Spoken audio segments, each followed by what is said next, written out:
Thanks everybody for coming today. I've got a printout of agendas if anybody would like it, and I'll bring it up on screen quickly. We all get settled.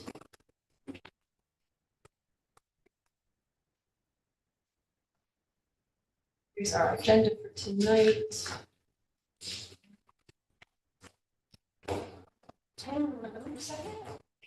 All right, so I'm going to first start us off with just a quick round of introductions, as we usually do.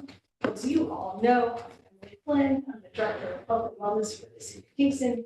I use she, her pronouns. Anthony, let's go around the table this way, and we've got nobody online, so it'll be an in-person introduction. Anthony Fitzpatrick, Live Well Commissioner.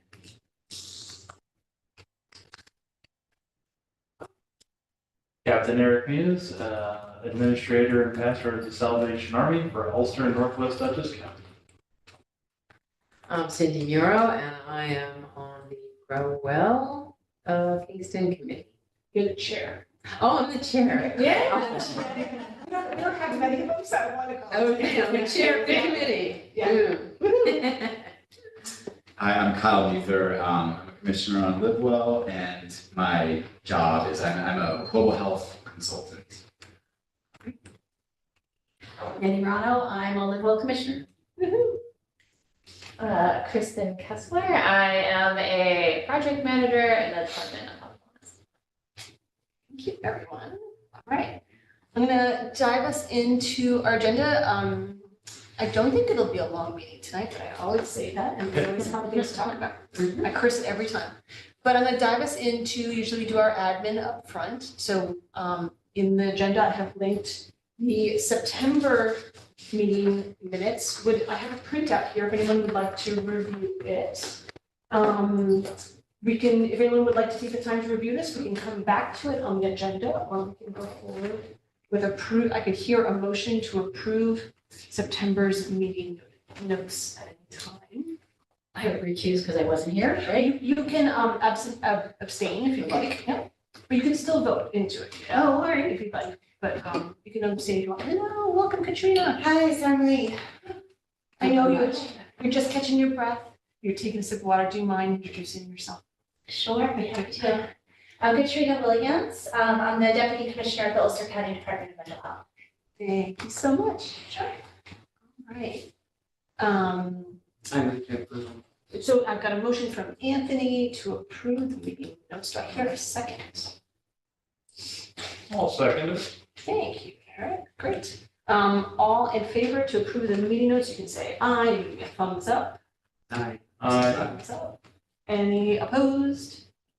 None. The motion passes. Thank you very much. All right. So I have a few more administrative matters just to go over. Most importantly, I need recommendations for potential Live Well Kingston commissioners, so people to sit in these chairs in 2025. As of right now, Heidi, Susanna, Eric, boo-hoo, I'm sad about that, and Lori will be stepping off.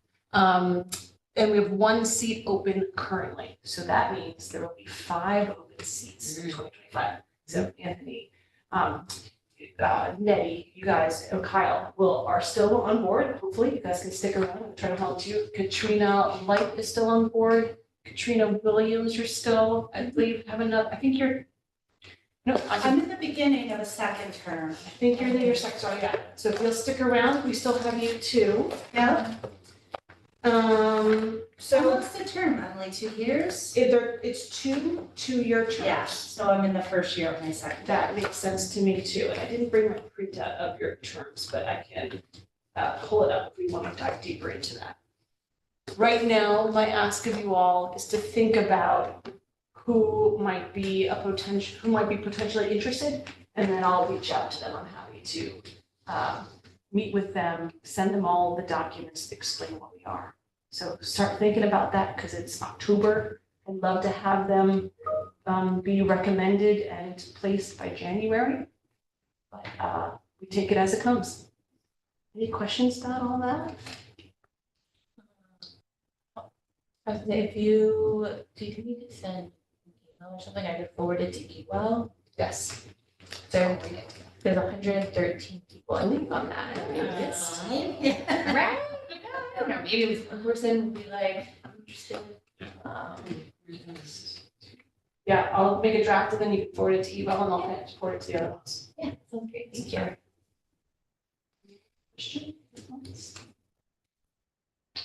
Well, I have my recommendation that I'll hopefully have her join us next time as just an attendee and then let you guys meet her.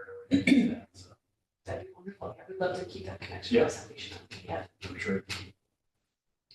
All right, well, we can, don't worry, I'll bring this up next time as well. We'll have more chances to talk about that. So I think that covers administrative matters. We have no new business that I know of. So that brings me pretty quickly into a presentation about Grow Well. And, let's see, can I present it if it's, excuse me while I move my windows around here a little bit. There we go. It's gonna oh, nope. Well, let me see. So this is a presentation that Marcia made before she left, which was very kind of her to anticipate that we would be presenting on this after her last day. So Marcia was the liaison for Grow Well in most of 2024 until she left about 2 or 3 weeks ago now, maybe more. And I can go through it and present it. I'm sure there's going to be pieces of information that I'll leave out. Hope that Cindy's here. Maybe there's some that Cindy will remember. And then we can talk a little bit about how this might, how we'll start to think about 2025 at the end. So as you'll see, here's a great group shot that a few of us here in the room were in. It's a lovely shot of everybody. So what was really nice, the way that Marcia set this up was she went back to the action plan. And here were the first 4 goals. The Grow Well, the focus team is developed and sustainable. The community members know where they can find access to gardens, programs, and resources. That our 3rd goal would be to support the community gardens themselves, that there's inequitable access to gardening in the city of Kingston. And here, Cindy, is this with the Boys and Girls Club kids? Those children are from the CCE. CCE. Yeah, they stop by the garden. They go over to the playground every day. And sometimes they stop by the garden on their own, and sometimes they stop by and I meet up with them. They planted potatoes in the spring, and then I invited them to come back and dig them up in the late summer. And they come by and they kind of know what things they, there's a lot of kid-friendly things you can snack on in that garden. This is Barman. Yeah, that's farmer, right, yeah. So then she broke it down to the first goal, which is that it's developed and sustainable. And so we met in person 3 times. And then we meet currently twice a month on Zoom. And then she recorded here that the membership grew to 14 new individual members and a new organizational member of Sustainable Hudson Valley. We have a core smaller group, though, I would say, that meet regularly. Anything you want to add there? So this is us meeting at Barman. Yeah, I mean, that's our core group, and then we have lots of community gardeners who aren't, once in a while, one of them shows up at the meeting, but for the most part, they're doing their garden thing. They'll show up if they have, we've sort of made our meetings at the end of the meeting, so if anybody wants to ask any gardening questions, it's kind of a way to reel people in. They can get free gardening advice. What's this? Oh, sorry, guys. What's sustainable Hudson Valley? What do they? I can't speak to their mission. They've been around a long time. They work on climate responses. They've been involved in a bunch of different plans over the years. I can't speak to their day-to-day achievements, but they're sort of a community organization that works on climate solutions. Was it Chriso who came? Yeah. He's like their community, outreach coordinator or something, so. Is he part of Sustainable Hudson Valley, Krista? He used to farm in Vermont and he on fermenting workshops, and he worked at R&R, which is a bar restaurant, that was in Woodstock. I remember. I remember So, being I, served by him there. yes, yes. Chris, how you grew up. I knew when he was a toddler. Really? Oh, so His funny. mom and I ran a food co-op together. Yeah, Oh, Melissa Everett. yes. Okay, I've heard of her. Yeah. Yeah. Great. So the next goal, about finding access to the gardens, programs and resources. Marcia was really successful partnering with the holistic health community this last year. They did a free education workshop, fruit and berry pruning at Rhonda Gardens on April 6th. And then Grow Well tabled at the Earth Fair, and I want to say somewhere else as well. No, is it just at the Fair? Farmers Market, did you come by the Farmers Market this year? I wasn't at the farmer's market. Was at the Earth Fair. And Um, you had your own table, which was like ask a gardener, right? Right. You were giving out seedlings Yeah, and plantings, seedlings. yeah. That was really great. So some good partnerships were done there. Here's a picture from the educational workshop at Rhonda Gardens. That looks like it was cold. It was so cold. Yeah, Anthony.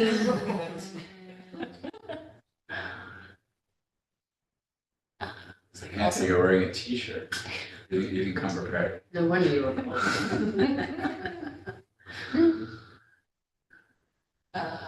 Here it is at the Earth Fair. So it was fabulous. That was a lovely day. Go. And more pictures of us hanging out at the Earth Fair. Then the third goal is supporting the community gardens.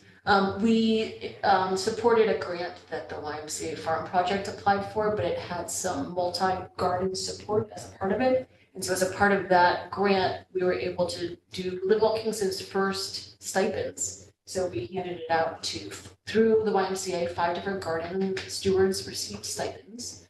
Then there was some garden education and it looks like a root veggies workshop, and compost was delivered to the gardens.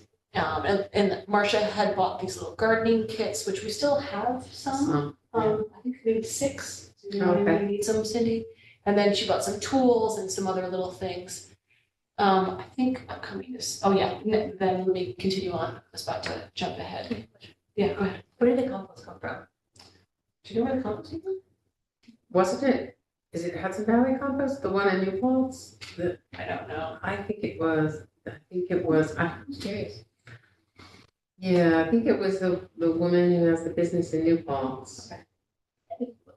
The other provider that I can think of is Accra, and I don't think that we did Accra. It was definitely not. Yeah. And it was not McEnroe Farms, it was, I'm pretty sure, I can't remember, is it called Community I was Compost? gonna ask if it was community compost. Yeah, that sounds right. They're the ones that are at the farmers market, I think. Mhm. Okay, I'll just, Yeah, Community Compost. And it was her, I guess her dad is sort of retired, so he was the driver, he was the one dropping it off. So Marcia was really able to partner with Ulster Youth Build for the 2nd year in a row, and they did, this is like the farm stand. Farm stand at South Pine Street, they rebuilt it. And she's got some more pictures here. She's a great partnership. And it's a great shot of all the kids. In previous years, they did the fencing and a tool shed at Montauk Garden. They re-roofed the shed at George Washington School too. That was in 2024. Last fall they did it. So it's been a great partnership that Marcia has cultivated. And unfortunately, we may be losing it a little bit. I think, well, I'm jumping ahead. Anyway, so this was great work that happened. Then she worked with ARC. They came out and did some work. Was this at South Pine Street?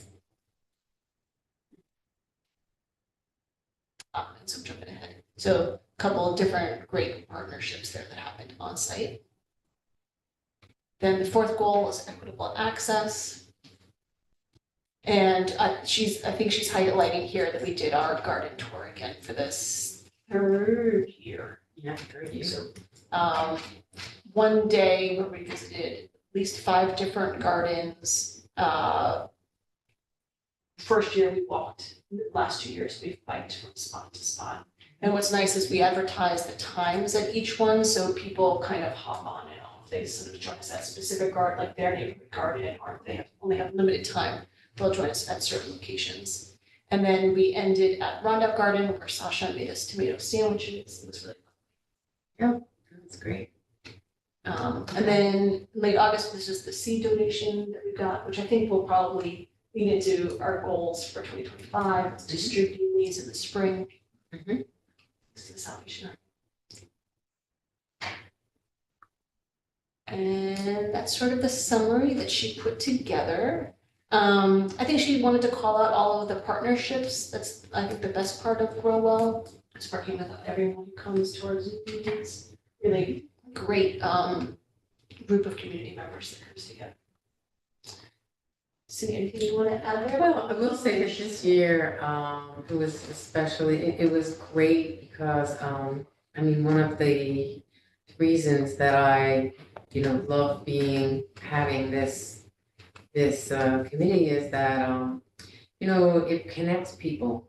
And so this year, we got a connection with the Farm Hub and Hudson Valley Seed Company, and when they finished planting their fields and the seed company, when they finished having their spring seedling sale, they just said, come take whatever you want. And I was able to pick up stuff. I have a big pickup truck, so I was able to go down and pick things up and distribute them to all the community gardens. So that was just like Christmas all over again. Totally. And they were really, nice plants. So that was a treasure. Hopefully that'll happen again, in the future, because I think it really gave people a boost of. I know at Barman Park, where we have lots of them, we just harvested at least 50 pounds of sweet potatoes from a bed smaller than this table. So that was just one thing. So that was great. Yeah, the connections have been really good.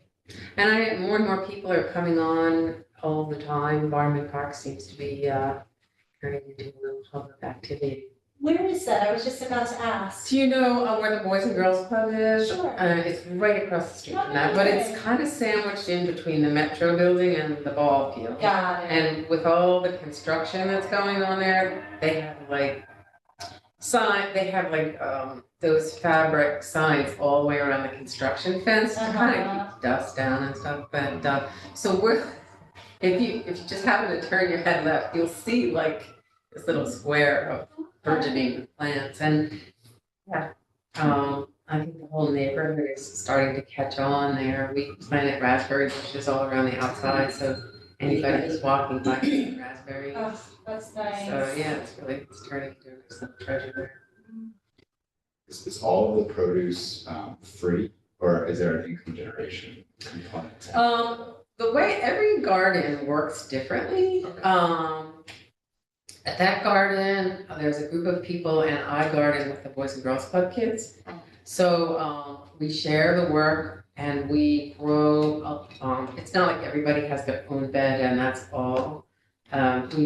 We started with that plan, and then people sort of forget they have a garden bed and you're watching all their produce rot off the ground. So I was like, let's grow 25 tomato plants and 25 pepper plants, and just more of everything, and then everybody takes care of it. And so the people who take care of it take whatever they want. And Boys and Girls Club doesn't take a lot. There's certain things we grow just for them, but and this year we actually had Trish at the South Pine. They have the farm stand, and they have Thursdays where they give out food, and it's like if you want to make a donation, you can, but if you can't, you can take food.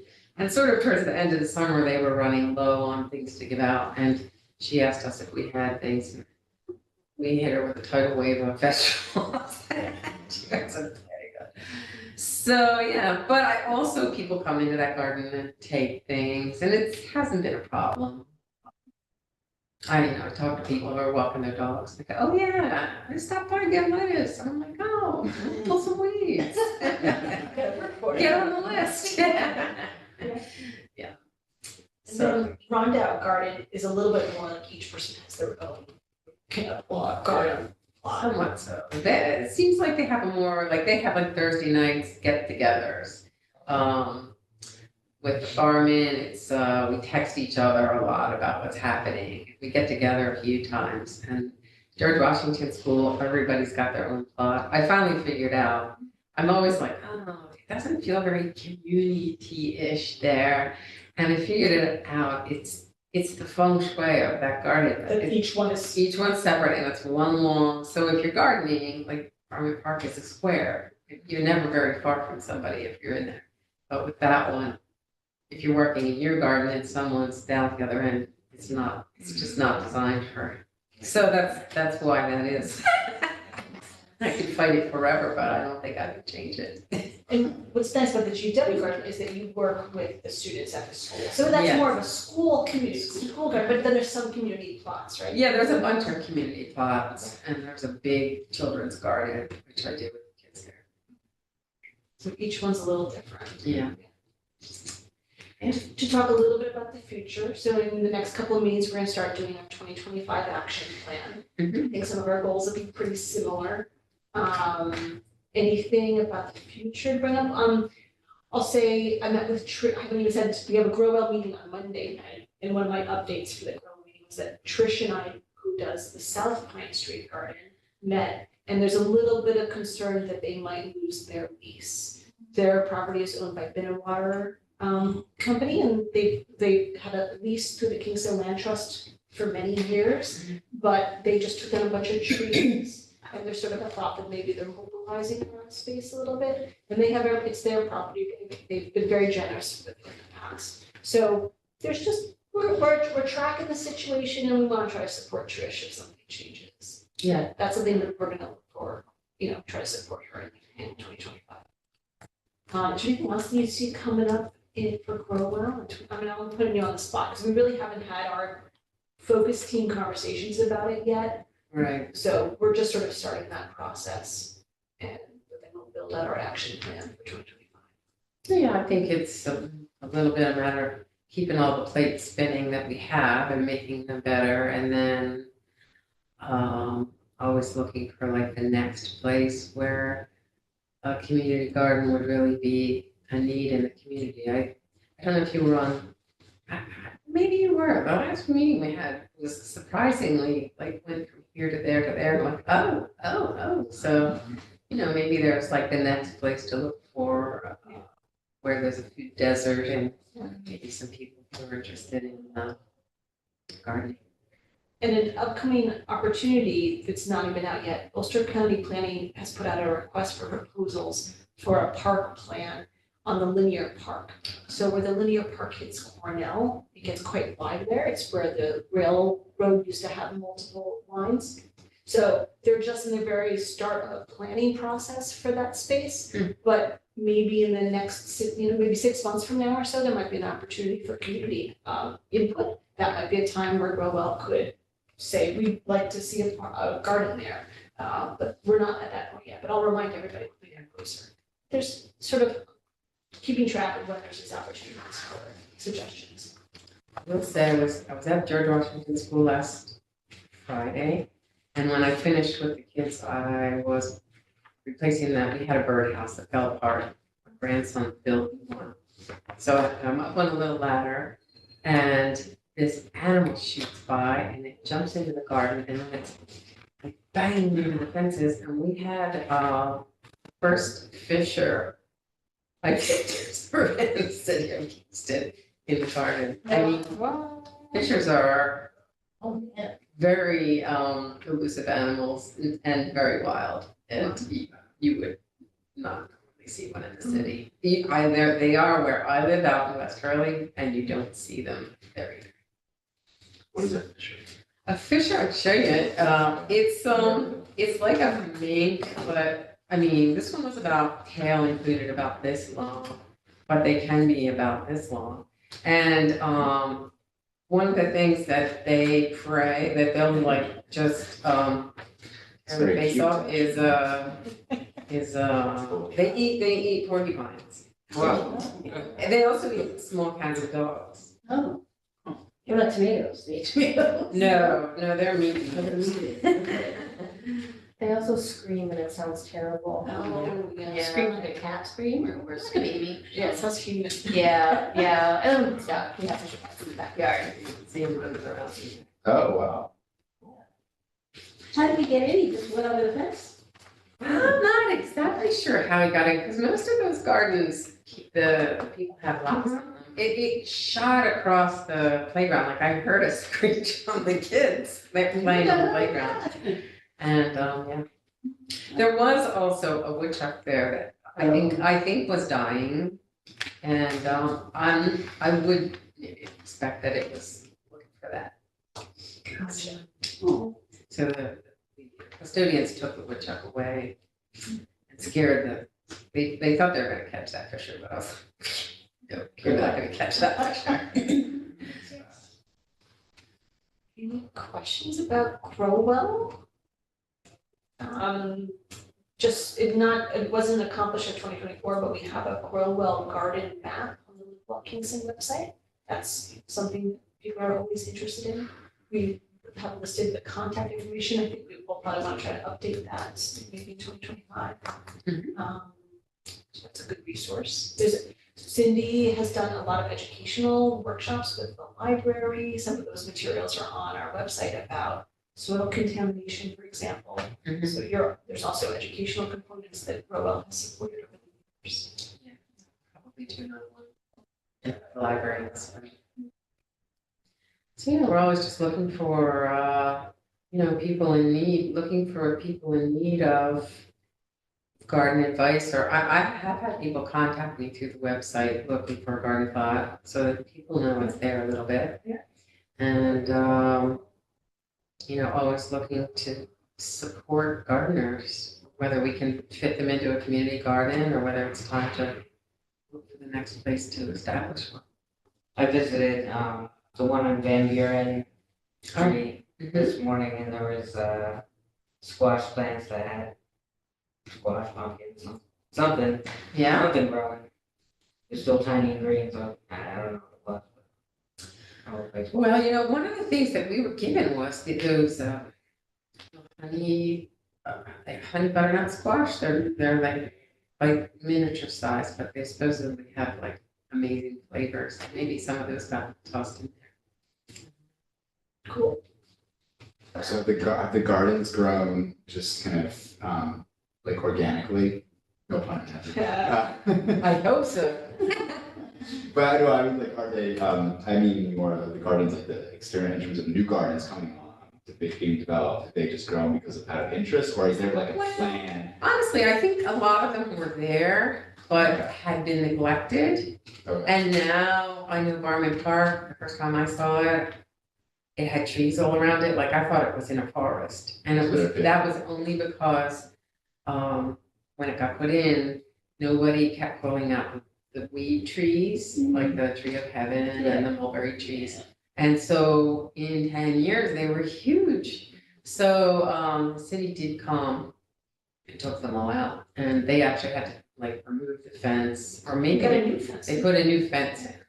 And from there, I was like, well, this is an opportunity, this space. And so the first year, I didn't have time to take care of the whole garden. So I basically just covered with cardboard.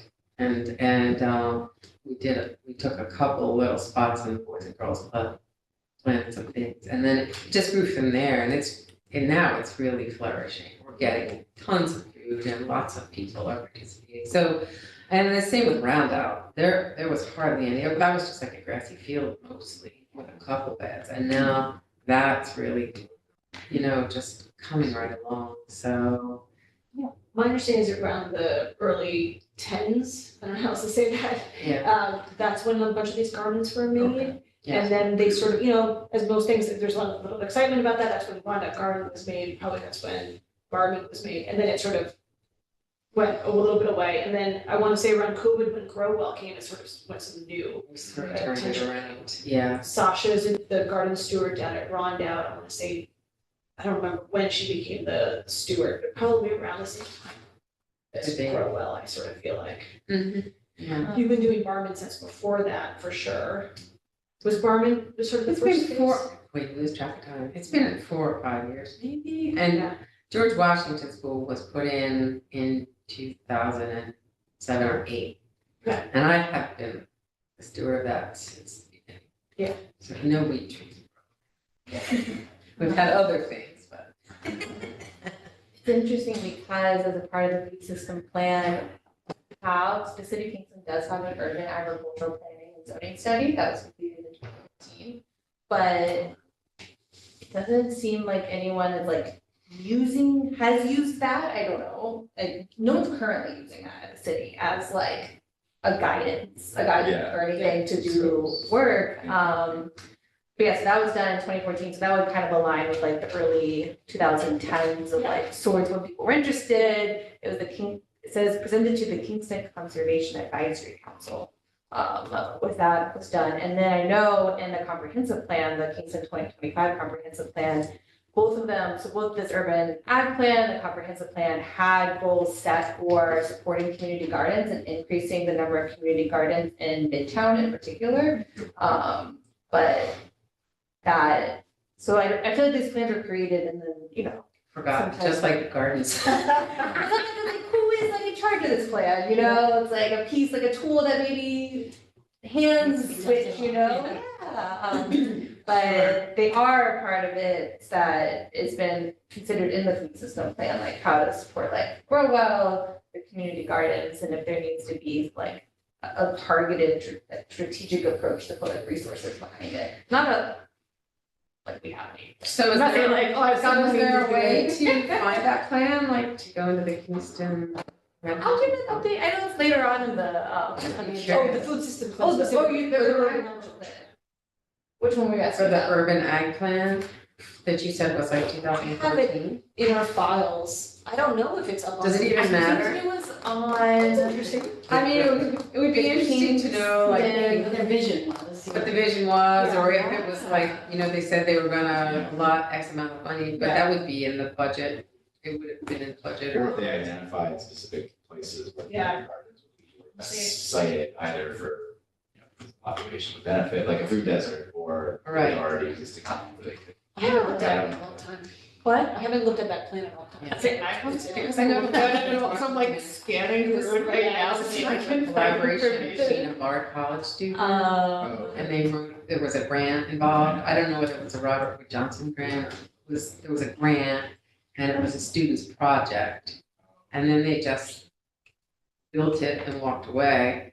And my husband happened to teach there at the time, and I happened to be a horticulturist. This is the GW grant? Yeah, so I just sort of picked it up. Yeah, you have a habit of adopting gardens. It would be interesting to maybe like dive into it, I mean, obviously this was like 10 years ago now, Yeah. the 2014 plan, but to bring it back a little bit. It would be interesting to see what it said, just because, you know, Yeah. That might be a good thing for. who knows, maybe there's other community gardens that are completely in the middle of a forest right now that, That'd be cool. like Barney Park was, and it got dusted off. Also, I think the climate action plan also recommends, Yes, and their goals, very ambitious. the open space plan Oh, sorry, too. was it open space? It might also be the climate action plan. Literally, community gardens are Always like mentioned. all of the plans. One of the plans was like, the city should create a new garden every year. And I sort of giggle at the ambition of that, because we just do not have I think the people to sustain it. Well, people love the idea of a Yes. garden. The reality of a Yes, garden is and- different. Yes, sure, yeah. I mean, the Barnum Park Garden actually did not have a water source until, the Metro building, when they started, when Novo bought that, they put in water for, and we also got a grant from Novo to build a rain roof and rain tanks, but then they just also gave us free. So butter sometimes. So it's hard to have a garden. Yeah. With no water. In this urban ag plan that's in the grow well file, one of the files that says limitations, barrier to urban ag in Kingston, and that's the only thing on this list is access to water. Right. I mean, another thing that we've learned over the years too is we were, the professor from CUNY, Newport was doing soil studies, and it turns out that, most of the city of Kingston soils are fairly contaminated with heavy metals, so there's considerations with that, either building raised beds with fresh soil or gardening, doing the right type of gardening, growing the right plants. So, let's keep pushing forward.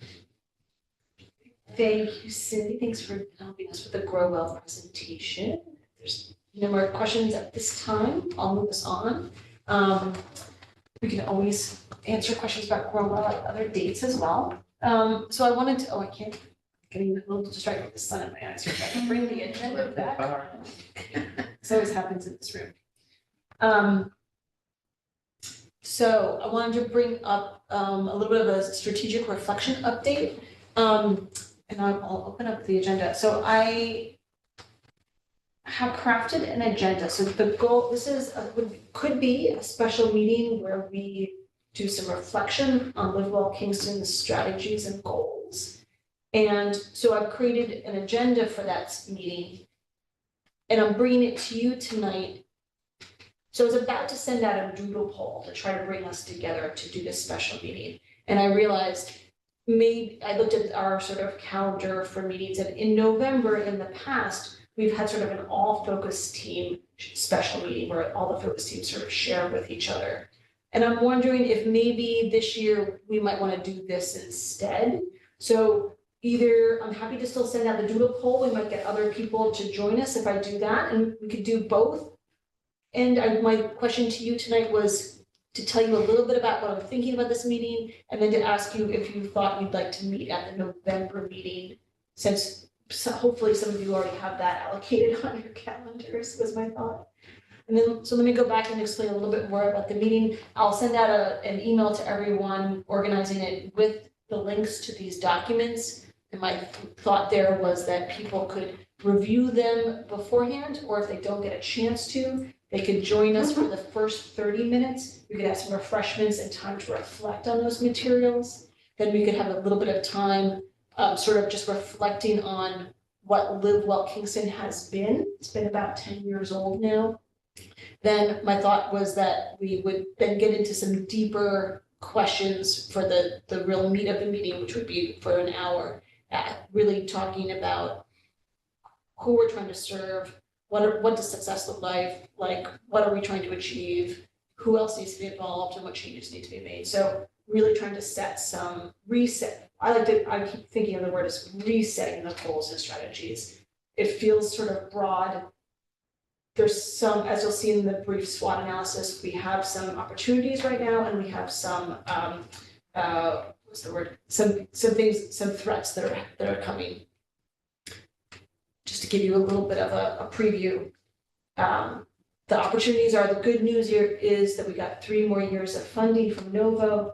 The bad news is they're stepping down our funding. So we'll I've been getting 150, I'll get 150 for next year, then 125, and then 100. So it does sort of feel like an opportunity here for us to sort of reflect on what we've got and re-strategize. Also, as you know, Marcia has left. That position has been eliminated from the budget for next year. So that means we'll be yet much less capacity. So Kristen's position really is to support the Creating Healthy Schools and Communities grant project, which is sort of a sister project. Thankfully, Kristen helps us out with Eat Well, but then that means that all of the other focus teams would be up to me to help facilitate and to lead. So part of my goal also is to help us streamline what it is that we want to accomplish in the next 3 years, since we have limited capacity.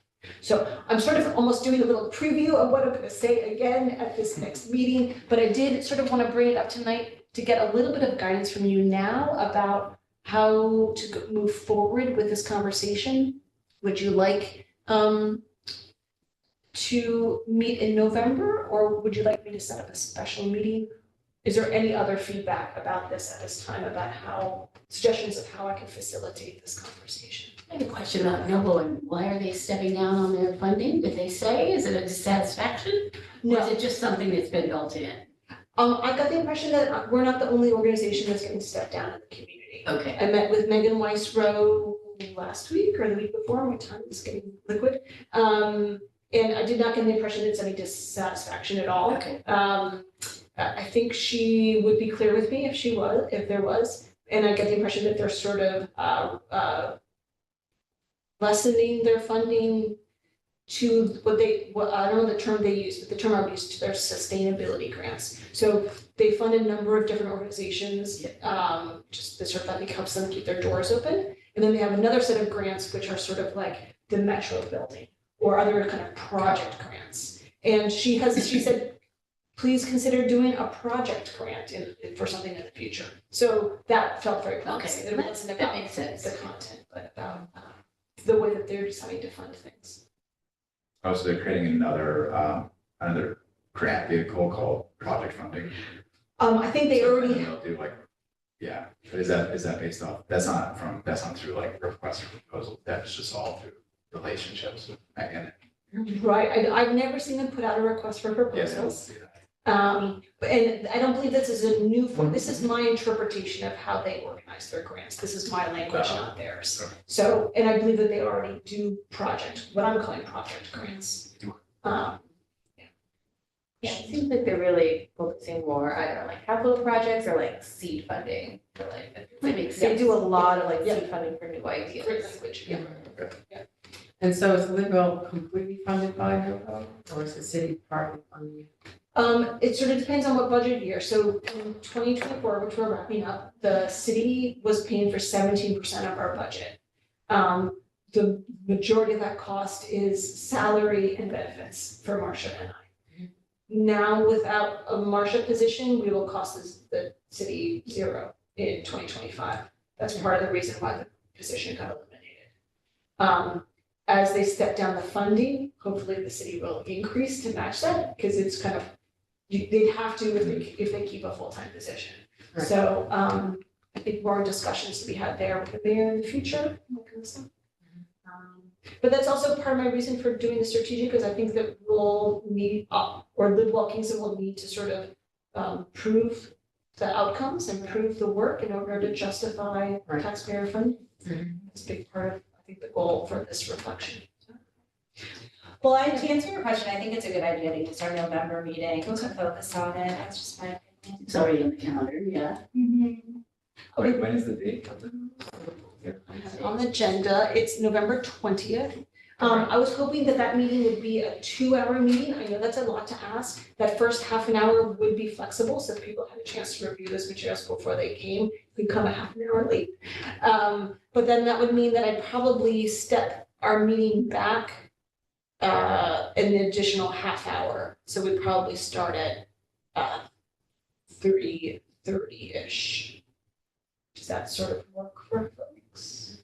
That's easier for me to go in later. I think that's a good idea to do it during the November meeting. Yeah. It's already on people's calendars, and I think you wanted to invite a couple other people. That's it. Yeah, I wanted to invite Troy Owen, the previous chair of Livewell Kingston. I wanted to invite Melinda Herzog, who was also on the commission, Stacy Kraft from Ulster County Department of Health. Sorry, Melinda is from Cornell Cooperative Extension in Ulster County. I pause on her name because she has just announced that she's retiring. Is So, that right? Yeah, Oh, I look at know. her. So that might be after her last date, but we can get her to come back. She was like, I'm just interested. She's like, I'm gonna take a break. I'm gonna take a break I from know. things. I'm like, well, no. She's like, but I'm interested. So I'm like, I okay. know, I know. On that day, on 20th at 3, I'll The wellness be, yeah. committee, the KCSU The wellness committee school meeting. committee, yeah. So the Colby will be May. Do you think you'll be able to come after that? Maybe? Yeah. Yeah, I guess. I had a meeting right before and now I was outside. It's getting cold enough that my technology still works. But these things get cold and Yeah. I'll be able to get here. As fast as I can get here, I don't know. I was gonna suggest that it might be nice to invite chairs, because it feels like any conversation about the commission will deeply impact the focus teams. Yeah. And Ninette is the chair of the KCSD Wellness Committee. Yeah. So she could probably come afterwards, but that meeting is 3 to 4 that day. So I know that she'll be leading that meeting during that time. Yeah. And then Cindy's our other chair. I can either, I don't have any. I couldn't like that. Anthony, maybe I can try to work with you in a way to have it be easier for you, so that let's think about that. Then I was also gonna invite Megan Weiss-Rowe, who's our funder. I don't know if she'll be able to make it, and then Kristen Wilson, who is one of the founding mothers of Live Well Kingston. She was I would call her like the first executive director of Live Well Kingston. Any other thoughts about that? I think. Right. Then, so the next thing that I had on the agenda was the action plan.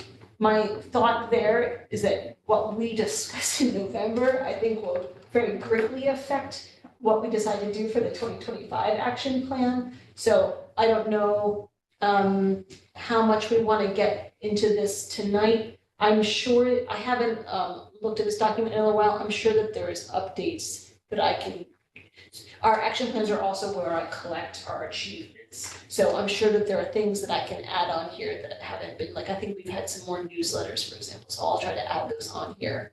And then we've definitely, I think, done some more letters of support that could be collected here. So I'll try to have a goal of trying to update some achievements on our 2024 action plan so that we can have that at our next meeting as well.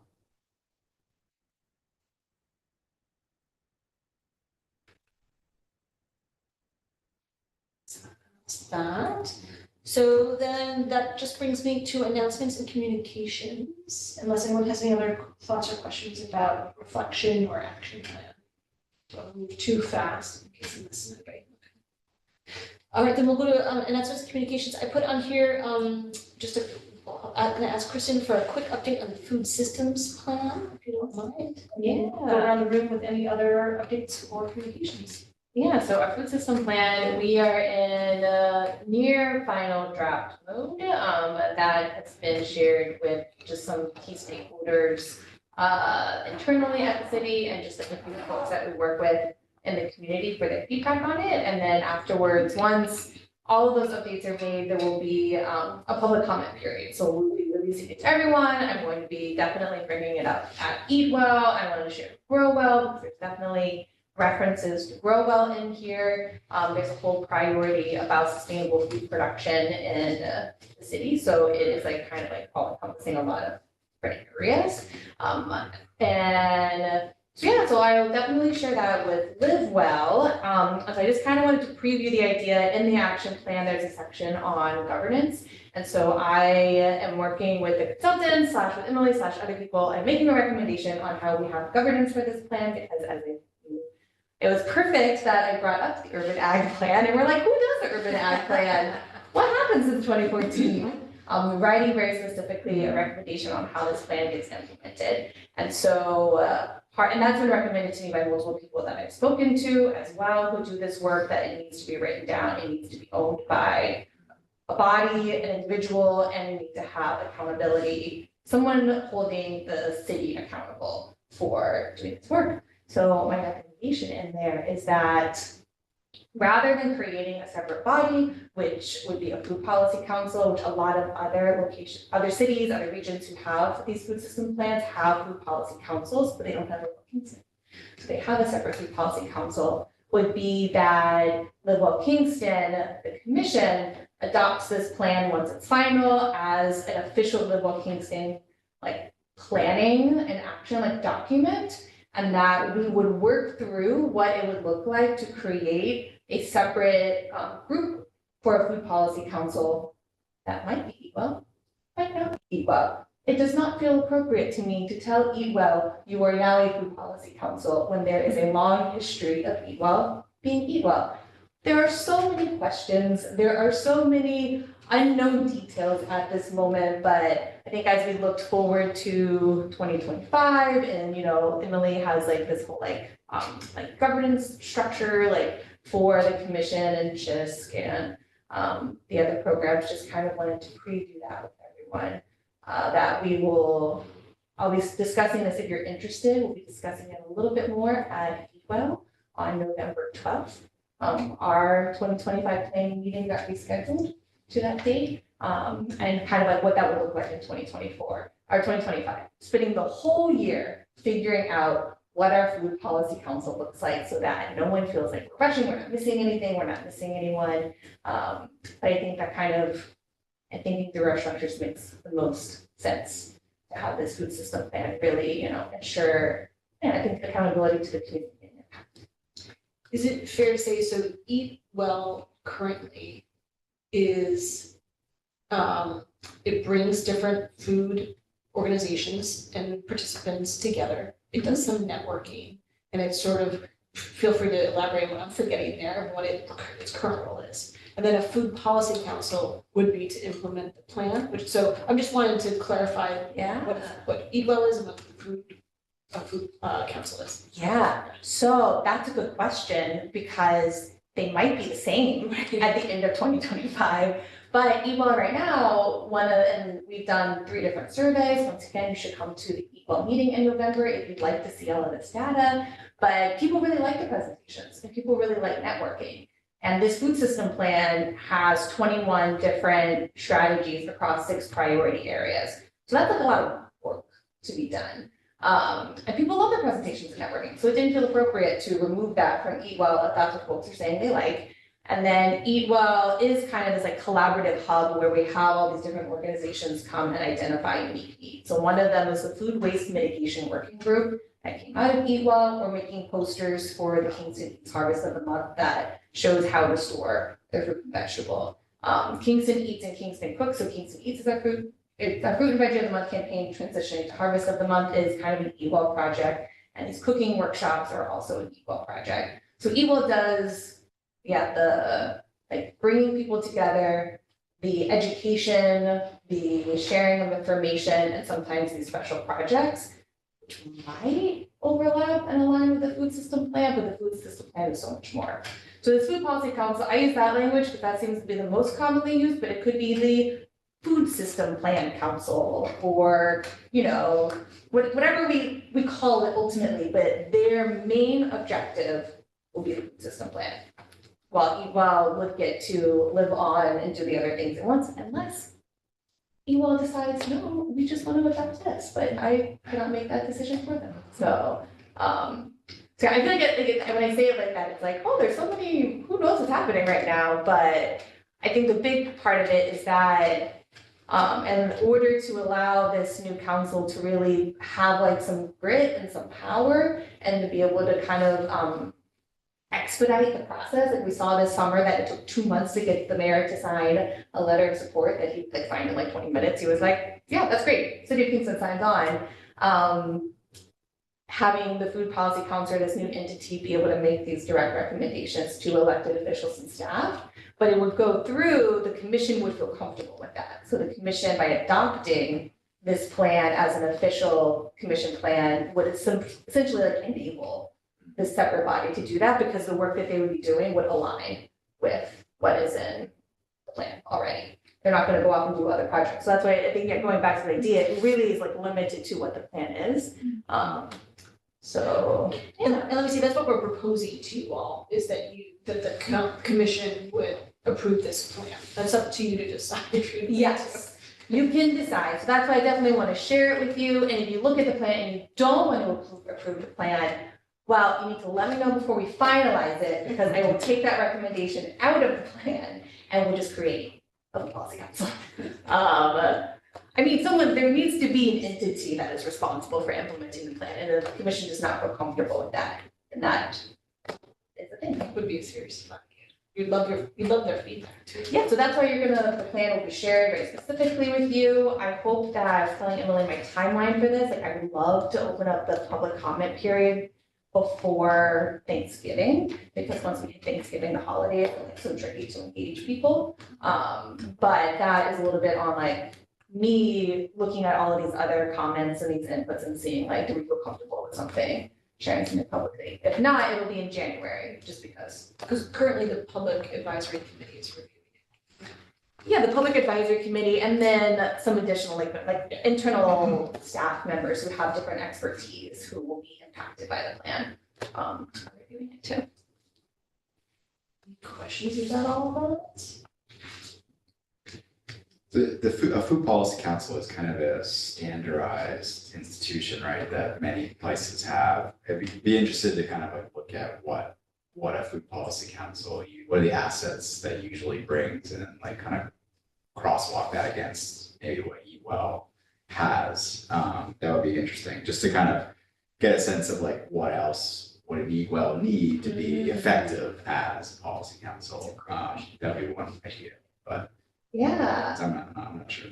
Yeah, and we could definitely work into that a bit more. So I'm involved with the Johns Hopkins Center for Livable Future work on food policy council. So they have a community of practice that I join. I'm also a part of the National Community of Practice on Right to Food.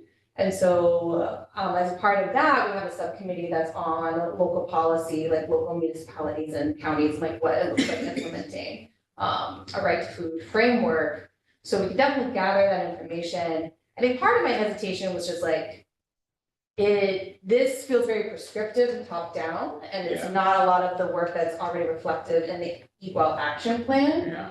So I think Eat Well could, I think that was the idea that like, if we have these conversations in 2025, Eat Well might be like, hey, we actually just want to do this. You know, like we have the resources and the support. I think one of the main things of these food policy councils, a lot of places are implementing very intentional recruitment and membership structure to ensure food system sector representation, as well as diversity and equity representation.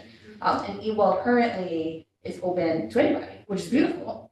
Like that's wonderful, but we're not ensuring that we've got a school district representative, another institutional representative, or I feel like I have like a whole list of like a farmer restaurant, like, so yeah, so it'd be like a little bit different, but not to say that it couldn't. Yeah.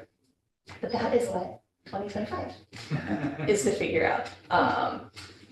Or, yeah, we'll see, but so I just wanted to share that, so I will share the plan, with everyone. I just really wanted to feel a little bit more comfortable with the version that we had to share publicly. So coming soon. Mhm. Any other announcements and communications, any events, any job openings? Eric, can I start with you? You've always got stuff or? All of the above. Yes. So, with the holidays coming up, of course, the Salvation Army is helping many families. This year and last year, we are now joined with People's Place as one of the organizations that has teamed up with them. There's about 20 to 25 of us that are now helping with Thanksgiving and Christmas throughout the county. So we are under the People's Place umbrella this year. So we've already completed our week of signups, but we're pointing everyone to them as they're going through November 16th, I believe. They just posted it on Facebook today for their Thanksgiving and Project Santa. So we're doing that. However, the Salvation Army does more on top of that. We have a program called Angel Tree, and that will be found at Raymore and Flanagan, Sam's Club here in Kingston, the Raymore and Flanagan in Kingston, and the Walmart in Napanock. And that is all of those kids who signed up with us, as well as some adults who we're calling Silver Angels, who are seniors that live by themselves, don't really have family, and some adults that we work with developmental disabilities.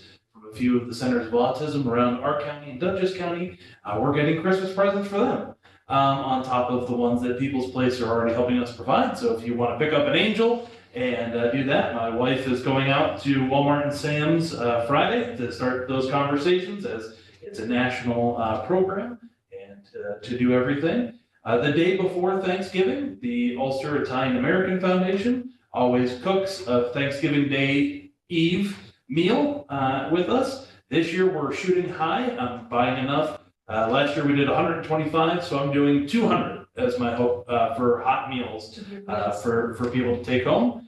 What I'm telling folks now is if you show up in person, you get 2 meals. If you cannot show up, but someone can bring it to you, I will happily give them 1 meal for you to take home, because I don't want to say that people will, say I have 5 extra people at home, but they may. So we just want to say, for every 1 person who's not here, they can get a meal, but for everyone who shows up, to get more people into our building, because on that same day, every Monday, Wednesday, Friday, Hannaford's, we get food from them in the town of Ulster. So we'll already have a bunch of fresh fruits, vegetables, meat, deli, and all that other stuff. So we want them to come in person to get all that and then get their meal on top of that. So that way they have plenty for the holiday weekend, because we closed that Thursday and Friday for Thanksgiving. And as of November 1st, we will be getting our annual Red Kettle campaign. So that is for those all of us in Ulster and Northwest Dutchess, ringing the bell for the Salvation Army Kettle, which is our biggest fundraiser for the whole year. And we are looking to raise $55,000 in just a month and a half, 2 months, really. But we are able to take volunteers from any type of group. So your church, civic club, synagogue, neighborhood, your family wants to start a new tradition and ring the bell and give back. We'd love to have that, but we also know that folks need help at this time of year. So we also have paid positions available for those who might need some extra funds. So they would just come see me and we talk. Salvation Army is known. We're on the list of hiring those who have maybe troubled pasts and whatnot, but we do hire former felons as part of our program. We would just say anyone who has trouble with theft, and of course anyone on a current sex offender list, we would not be able to take in, but pretty much everything else we're able to help with. So we have a lot going on. And we'll be having our second child here, my wife and I, the week before, of, or after Thanksgiving. So we will be having a lot of stuff going. Thank you so much. And then just a note, we were so happy that I was able to connect with Marcia. So Big Lots in Saugerties called me a couple months ago and said, hey, Captain, we have about $1,000 worth of seed packets.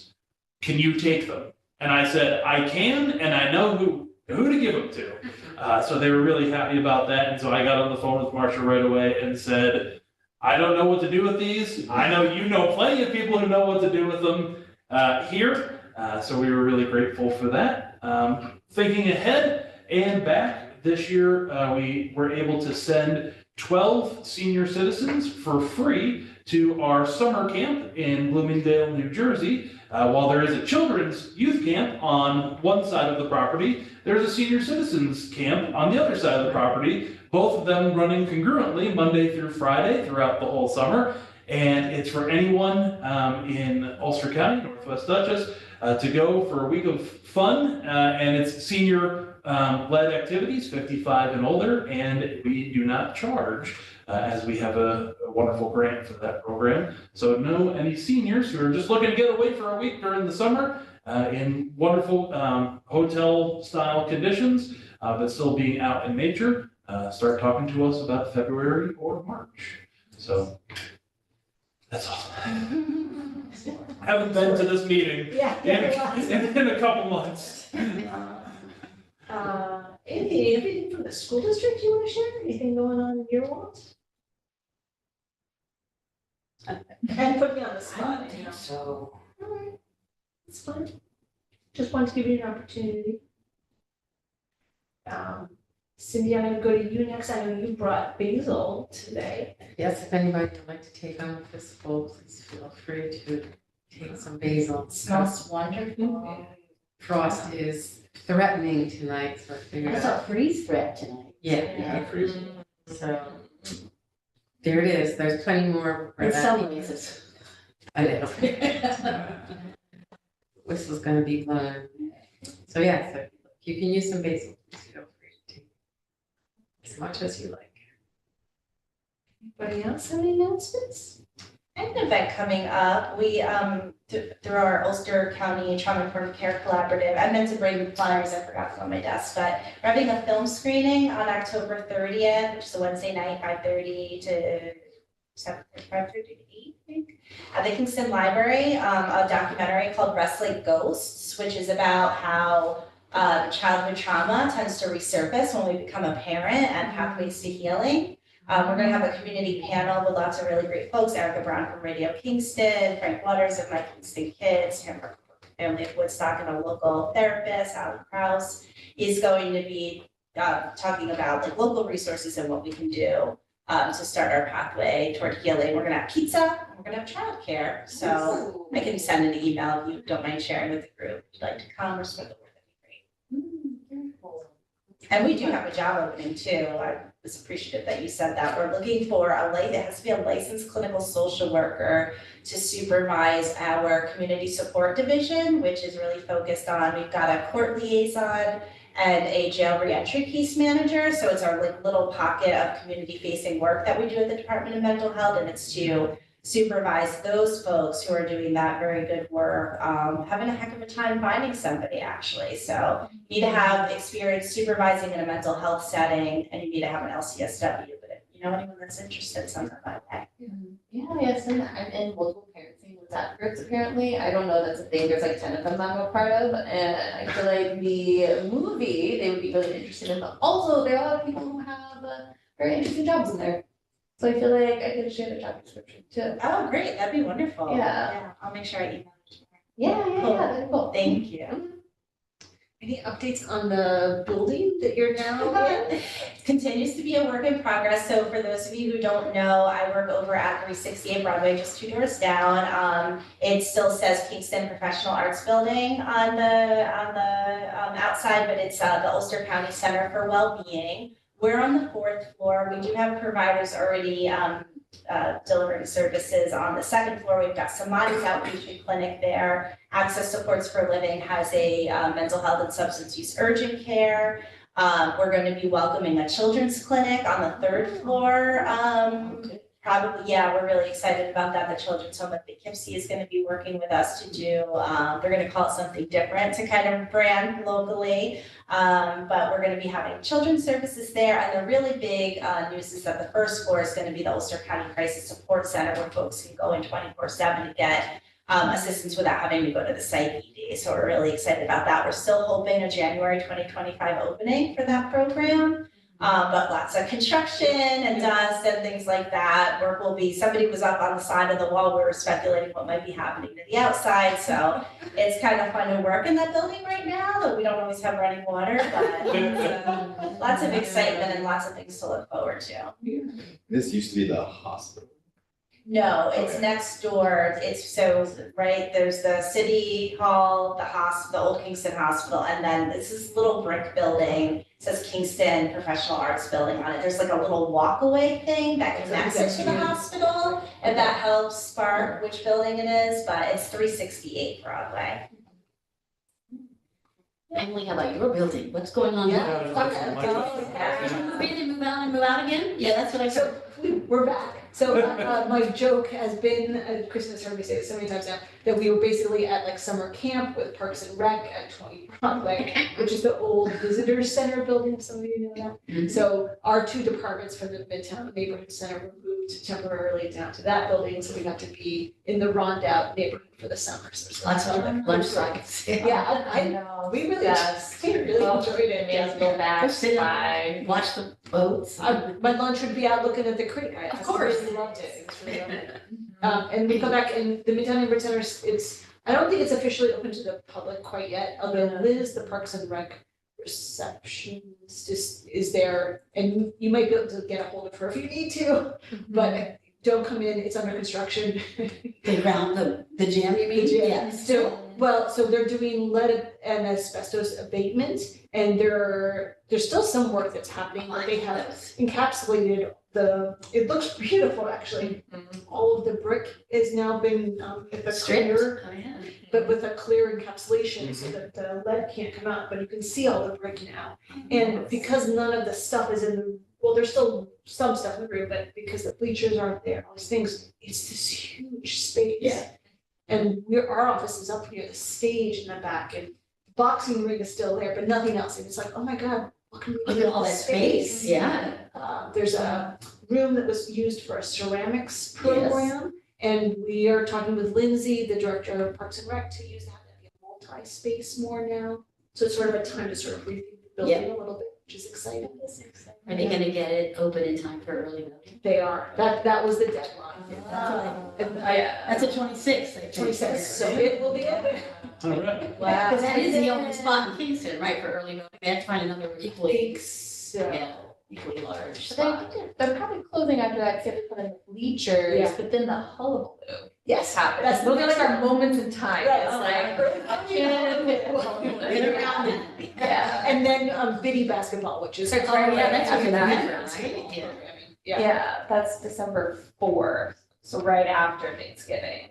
The hullabaloo's around then, I don't know. So the gym those- is still closed, it will be for the time being. Yeah, there's programming that is set to happen, I'm not, we'd have to ask Parks and Rec for an update for line dancing, bingo. There's more programming that happens in that gym.